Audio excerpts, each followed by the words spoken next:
जब कांग्रेस की बात आती है तो ओवैसी जी के भी तो सुर बीजेपी के साथ मिले हुए नजर आते हैं। उनका तो पुराना काम है, उनका तो एक गहरा रिश्ता है बीजेपी के साथ।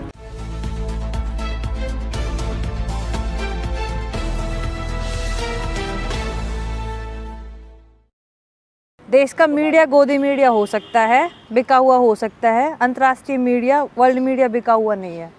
बीबीसी, CNN, अल जजीरा पूरे देश में दिखाते हैं कि कहाँ क्या चल रहा है। तो ऐसा नहीं है कि अगर भारत का मीडिया गोदी मीडिया है तो पूरे देश पूरे वर्ल्ड का मीडिया गोदी मीडिया हो जाए।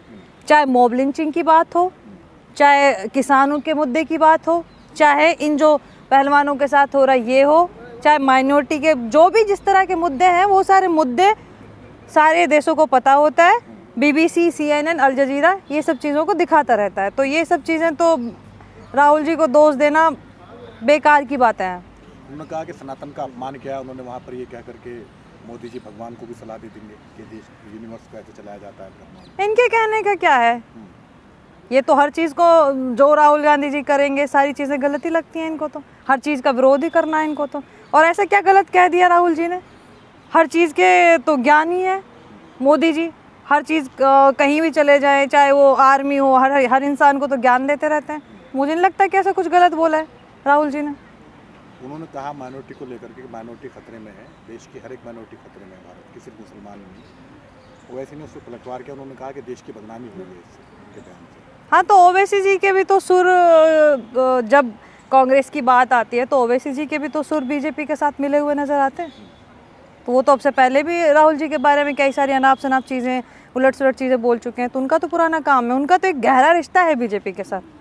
नहीं, आपने तो इल्ज़ाम लगा दिया, लेकिन ओवैसी की दलील में दम है क्योंकि राजस्थान में जुनैद और नासिर के हत्या आरोपी अभी तक गिरफ्तार नहीं हुए हैं। हाँ, 3 महीने से ज़्यादा का वक्त हो चुका है। कांग्रेस नहीं, आप ये नहीं कह सकते कि गिरफ्तार नहीं हुए। आरोपी गिरफ्तार हुए हैं, लेकिन पूरे आरोपी गिरफ्तार नहीं हुए हैं, वो आप कह सकते हैं। वहाँ गहलोत साहब, राजस्थान के मुख्यमंत्री, खुद पीड़ित परिवार से जा कर के मिले हैं, उनकी आर्थिक सहायता भी की है और कुछ दोषी भी पकड़े गए हैं। लेकिन तो पीड़ित परिवार के लोग गिरफ्तार किए जा रहे हैं कि उन्होंने शांति भंग की है, पुलिस पे हमला किया है।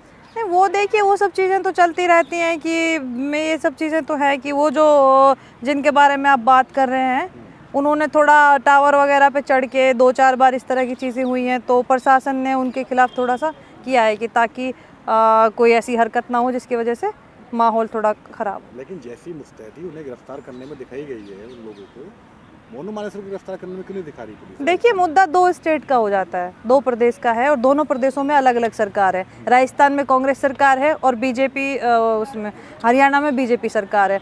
राजस्थान सरकार कोऑपरेट कर रही है, राजस्थान पुलिस भी कोऑपरेट कर रही है। आपने देखा भी होगा बीते दिनों में कि राजस्थान पुलिस हरियाणा गई आरोपियों के घर, तो जो हरियाणा का जो प्रशासन है उनका रवैया अलग तरीके से था। उधर जो RSS के लोग, उन्होंने भी बोला कि इस बार जो राजस्थान की पुलिस आएगी तो हम उनको उनके पैरों पे वापस चल के जाने नहीं देंगे, ये कर देंगे, वो कर देंगे, पैर तोड़ देंगे। तो ये हरियाणा में बीजेपी सरकार पूरा मोनू मानेसर और उसकी टीम को पूरा सपोर्ट कर रही है। इस वजह से अभी पूरे आरोपी गिरफ्तार नहीं हो पाए। कर्नाटक में तो सरकार आ गई, अब जी, क्या होगा वहाँ पे? बैन हटेगा? हाँ बिल्कुल, हिजाब पे बैन लगाना एक तरीके से आज़ादी के जो अनुच्छेद है उसके खिलाफ था। तो हिजाब पर बैन तो मुझे नहीं लगता कि कहीं भी होना चाहिए और देश में कहीं भी होगा। और जो बजरंग दल बैन लगाने की बात थी, बिल्कुल, बजरंग दल और PFI उन दोनों पर बैन लगाएगी कांग्रेस में। तो बैन है बजरंग दल का। हाँ, तो बजरंग दल पे बैन लगने को बोला तो आपने शायद देखा नहीं होगा, हमारे कई सारे नेताओं ने बाद में स्टेटमेंट दी है, उनसे पूछा गया है कि अवश्य हम उस पर बैन लगाएंगे। हिंदू तो है बजरंग दल। पहलवानों का जो मुद्दा चल रहा है जी, और इसमें जंतर मंतर खाली करा लिया गया पुलिस से। जी, पुलिस के द्वारा जो प्रोटेस्ट साइट से पूरी पहलवानों से 2 आदमी से ज़्यादा वहाँ जा नहीं सकते, ये क्या है? देखिए, इस देश में 2014 के बाद से जो लोकतंत्र की हत्या, बार लोकतंत्र की हत्या की जा रही है। लोकतंत्र तो एक तरीके से वेंटिलेटर पे पड़ा हुआ है, अपनी अंतिम सांसों को ले रहा है। लोकतंत्र तो देश में कहीं बचा नहीं है। जैसे ही कोई सरकार की गलत नीतियों, सरकार के गलत कार्यों के खिलाफ कोई आवाज़ उठाता है, उसको इसी तरीके से दबाने की कोशिश करते हैं, उन पर केस लगा देते हैं। आरोपियों को गिरफ्तार करने के बजाय, उन पर कार्रवाई करने के बजाय खुद पीड़ितों के खिलाफ ये लोग कार्रवाई करते और उन पर केस लगा देते। तो ये तो 2014 के बाद से लगातार होता रहा है देश में। लेकिन 2014 के बाद लगातार ये बात कही जा रही है भाजपा समर्थकों द्वारा कि देश तो अब आज़ाद हुआ है। हाँ, तो एक तरीके से उन महात्माओं की और उनकी जिन्होंने इस देश में आज़ादी में योगदान दिया है, उनकी कितनी बड़ी बेइज्जती ये लोग कर रहे हैं। ये सब बोल करके इनके खिलाफ कार्रवाई होनी चाहिए जो लोग ऐसा कहते हैं। लेकिन मोदी सरकार लगातार तब तो देश आज़ाद होता, दोबारा देश आज़ाद होगा। स्मृति ईरानी कह रही हैं कि बबीता फोगाट फिर उनके साथ थोड़ी होती बीजेपी के साथ में, अगर उसके परिवार की बेटियों के बहनों के साथ में ये गलत काम हुआ होगा। तो बबीता फोगाट तो खुद बीजेपी की नेता है ना, वो क्यों अपनी सरकार के खिलाफ जाएगी? वो कह रही कि विनीश फोगाट तो उन्हीं की बहन की बहन है ना, उन्हीं के परिवार की है। दुर्भाग्यपूर्ण है कि वो अपनी बहन का साथ नहीं दे रही है। उनको राजनीति का पहली प्रायोरिटी दिखाई दे रही है, बहन बेटी और अपनी बहन, उसका सम्मान नजर नहीं आ रहा है। तो ये तो दुर्भाग्य की बात है ना, शर्म आनी चाहिए बबीता को। बीजेपी कह रही है टूल किट का शिकार हो गए हैं। किस चीज़ का? मोदी विरोधी टूल किट का शिकार हो गए ये खिलाड़ी, उसका निशाना बन। देखिए, अभी तक जिन भी लोगों ने, जिस वर्ग ने मोदी सरकार का और इनके गलत कामों का की खिलाफत की है, इन्होंने सब पर कोई ना कोई इल्ज़ाम लगाया है। किसान जो इनकी नीति के खिलाफ, इनके गलत बिल के खिलाफ बैठे, उनको इन्होंने किसी को खालिस्तानी बता दिया। CNRC के खिलाफ जो लोग बैठे, इन्होंने पाकिस्तानी आतंकवादी बता दिया। अग्निवीर का जिन बच्चों ने विरोध किया, उनको इन्होंने बता दिया कि विपक्ष की साजिश है, प्रोपेगेंडा फैला रहे हैं। यही चीज़ ये इन पहलवानों के बारे में कह रहे हैं कि कांग्रेस और विपक्ष का सुनियोजित तरीके से प्रोपेगेंडा है बीजेपी को बदनाम करने के लिए। इनको लगता है कि इनके गलत कामों की, इनकी गलत नीतियों की कोई मुखालफत ही ना करे।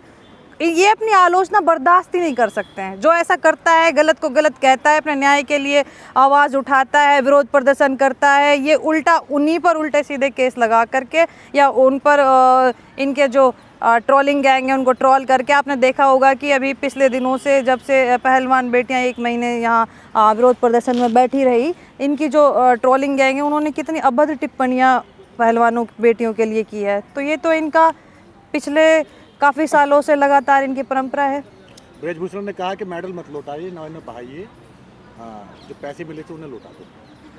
हाँ, तो शर्म आनी चाहिए ना। अभी इतना संगीन मतलब उन पर आरोप लगा है, उसके बावजूद भी उनकी हिम्मत देखिए आप कि सरकार उनको किस तरह पनाह दे रही है, उनके खिलाफ कोई कार्रवाई नहीं हो रही है। पोस्को एक्ट के तहत उनकी FIR की गई है, उस एक्ट के तहत तुरंत गिरफ्तारी होती है, लेकिन उनकी अभी तक कोई गिरफ्तारी नहीं है। संसद के इनॉग्रेशन में मैंने सुना है कि वो आए थे, उसमें भी वो शामिल थे, और इस तरह की बयानबाजी वो कर रहे हैं। शर्म आनी चाहिए। इस देश के प्रधानमंत्री को शर्म आनी चाहिए, गृह मंत्री को शर्म आनी चाहिए, पूरी जो सरकार है बीजेपी उसको शर्म आनी चाहिए।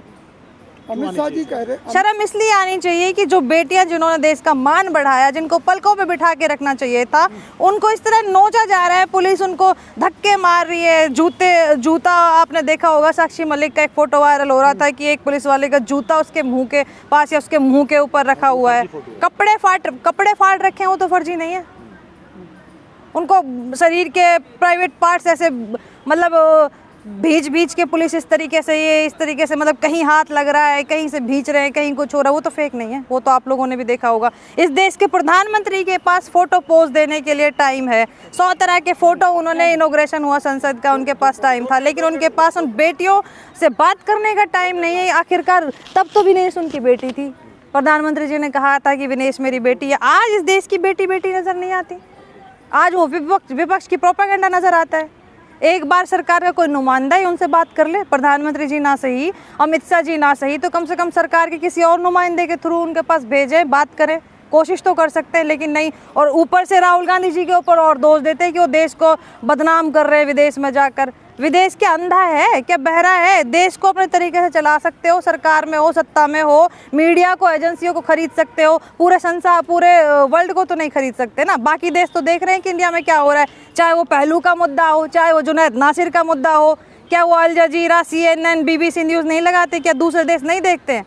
और अगर विदेश में जाके राहुल जी से लोग आज इसके देश के जो गंभीर हालात हैं उसके बारे में बात करते हैं, तो आप कहते हो कि राहुल गांधी देश को बदनाम कर रहा है। शर्म आनी चाहिए मोदी जी को और अमित शाह को और इस बीजेपी सरकार को कि खुद कुछ कर नहीं रहे। अपने घर के मुद्दे कई महीनों, साल, 1.5 साल तक लोग विरोध प्रदर्शन करते हैं, चाहे वो किसान हो, चाहे वो पहलवान हो, चाहे वो अग्निवीर की बात हो, चाहे वो CNRC हो।